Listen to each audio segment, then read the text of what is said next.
দাদা, নিজের ওয়ার্ডে জয়ের দিক থেকে আপনি কতটা আশাবাদী? আমি তো বিধানসভার প্রার্থী, ওয়ার্ড নয়, আমি বিধানসভা। কতটা আশাবাদী নিজের দাদা, মামাটি মানুষের জন্য কি বলবেন আপনি?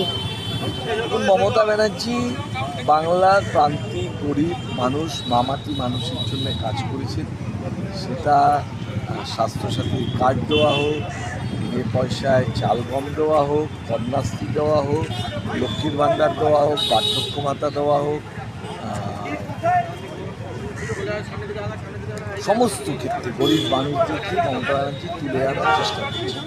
বাংলার প্রান্তিক মানুষকে আরও সচ্ছল জীবন দেওয়া, বাংলায়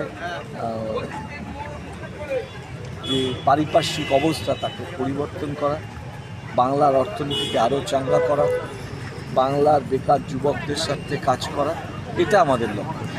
বিরোধীদের উদ্দেশ্যে কি বলবেন? তারা ভালো গুড উইশেস, তাদের জন্যে শুভকামনা করি তাদের, তারা ভালো করে লড়াই করে। রাজনীতি হলো নীতির লড়াই, সেখানে আমরাই থাকবো আর কেউ থাকবে না তা তো হয়। বিরোধী দলের কাজ হলো আমাদের যে খামতি আছে। বিরোধী হিসেবে কাকে এক নম্বরে দেখছেন? কাউকে একটু মুহূর্তে মানুষ যাকে দেখতে চায় সে বিরোধী হবে। আমরা বিশ্বাস করি যে 2021-এ সিপিএম প্রধান প্রতিপক্ষ ছিল, 2024-এর লোকসভায় এসে বিজেপি দ্বিতীয় হয়েছে। লড়াইটা দ্বিতীয় আর তৃতীয়র যাদবপুরের মানুষ ঠিক করবে। দাদা, এসআইআর কি পড়বে এই ভোটের কোনো এফেক্ট? না, কোনো প্রভাব।